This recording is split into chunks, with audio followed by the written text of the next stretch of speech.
welcome back in my channel Evan Study with me. Jangan lupa di subscribe ya. Hai, welcome back to my channel. Bersama saya dengan Miss Rita.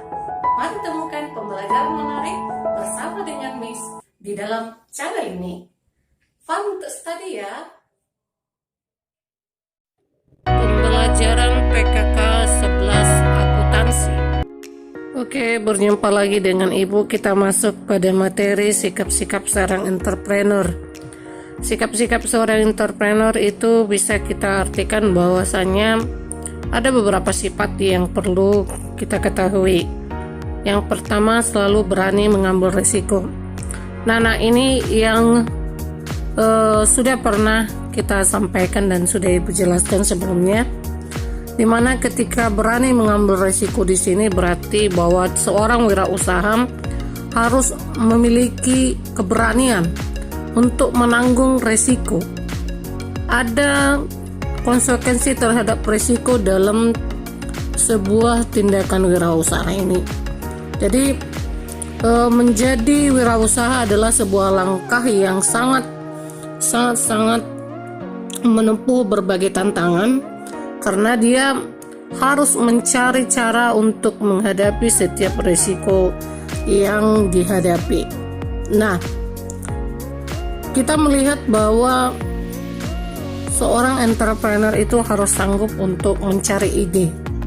Ide apa yang disampaikan di sini adalah ide-ide baru, ide-ide yang original, ide-ide yang tidak dimiliki oleh orang lain, ide-ide yang mengalami pembaharuan. Oke, kita masuk pada materi berikutnya, yaitu kita masuk pada yang kedua, yaitu bersikap fleksibel.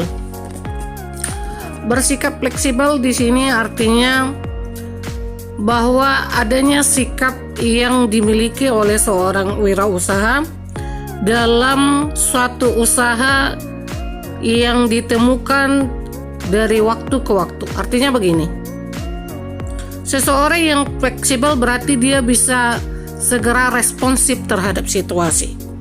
Dia memiliki respon yang bisa beradaptasi dengan situasi. Contoh misalkan, kalau kita melihat bahwa sering mungkin kamu kalau lewat dari jalan melihat sekarang Pijahat sedang melakukan promosi penjualan itu di tepi jalan.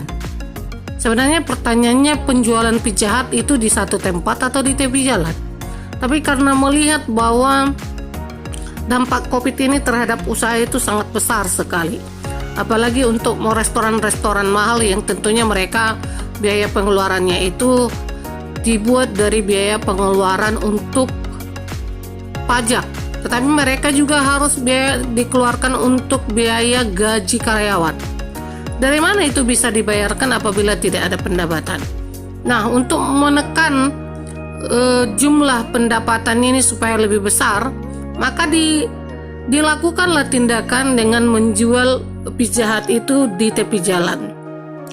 Langkah seperti itu adalah satu langkah yang fleksibel bagi seorang wirausaha, di mana dia harus tanggap terhadap suatu usaha, tanggap terhadap suatu situasi yang nantinya tidak merugikan usahanya itu sendiri. Kemudian kita masuk yang ketiga, yaitu berusaha mengenali bisnis Anda. Di sini dikatakan seorang wirausaha yang tangguh tentunya akan berupaya sebaik mungkin untuk mengenal apa adanya dengan bisnis yang dia miliki. Artinya seperti ini. Seperti yang Ibu sampaikan sebelumnya, ketika kita memulai satu usaha atau tindakan wirausaha, maka yang harus kita lakukan adalah kita harus mengetahui atau memiliki pengetahuan wawasan yang banyak tentang usaha yang akan kita jalankan. Nah, di sini kita bisa melihat bahwa usaha yang dimaksudkan di sini adalah bahwa kita mengenal secara baik apa yang kita kerjakan, sehingga nanti proses usaha yang kita jalankan ini bisa berjalan dengan baik.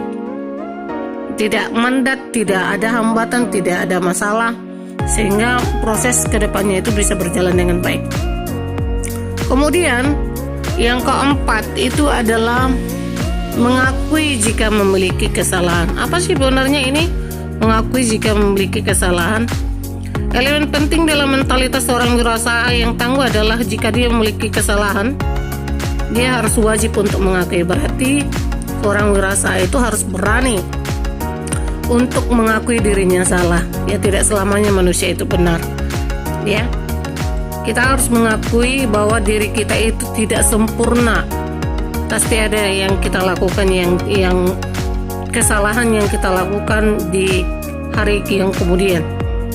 Berarti di sini bisa kita lihat jika seorang wirausaha melakukan kesalahan, maka dia harus wajib untuk mengakui kesalahan tersebut. Untuk apa itu? Ketika dia melakukan kesalahan dan dia mau mengakui kesalahan tersebut, maka dia bisa melihat flashback. Dia bisa mengobservasi, mengamati, oh ternyata saya pernah melakukan keputusan yang salah. Oh ternyata saya melakukan tindakan yang salah. Sehingga untuk masa-masa periode yang akan datang dia tidak akan melakukan atau menetapkan keputusan dengan tindakan yang salah. Kemudian yang dimiliki oleh seorang wirausaha yang kelima adalah dia harus bisa bersikap jujur. Bersikap jujur di sini berarti dia harus memiliki etika yang harus dipegang. Kenapa perlu jujur? Karena dengan kejujuran ini orang akan suka untuk melakukan kerjasama. Orang akan suka untuk melakukan hubungan bisnis dengan kita. Seorang wirausaha yang jujur akan memiliki networking dan dia akan disukai oleh orang lain. Contoh begini, seorang wirausaha yang jujur tidak akan mungkin mau menipu konsumen. Seorang wirausaha yang jujur tidak mungkin mau menyesatkan informasi tentang produk. Contoh, produk yang dihasilkan ini nyatanya tidak menciptakan kulit glowing misal. Dia hanya membuat kulit itu bersih. Tetapi dia menginformasikan bahwa kulit yang dihasilkan dengan pemakaian produk itu adalah dengan kulit glowing. Menurutmu, manakah yang dipilih oleh konsumen? Pasti seorang wirausaha yang jujur. Jujur di sini berarti berbicara terhadap seluruh ruang lingkup wirausaha. Kemudian yang ke-6 yaitu optimis pada masa depan. Optimis pada masa depan ini berarti dia harus percaya diri atas apa yang akan terjadi di masa yang akan datang. Nah, optimis ini artinya adalah sifat yang sangat menghormati adanya pemikiran-pemikiran atau rancangan-rancangan yang akan dilakukan di masa depan. Nah, lawan dari optimis ini sendiri adalah sifat pesimis. Orang yang sifat pesimis biasanya itu tidak berani mencoba. Tapi kalau orang yang optimis ini akan berhati-hati sekali apabila dia punya masalah. Apabila ada satu hambatan dia akan berhati-hati, tetapi dia memiliki satu semangat untuk memiliki pencapaian di masa yang akan datang. Kemudian yang selanjutnya itu memiliki gairah dalam wirausaha. Banyak para wirausaha di Kota Batam ini, terkhusus kalau kita amati, bahwa banyak yang gulung tikar, kehilangan gairahnya, apalagi di masa pandemi corona.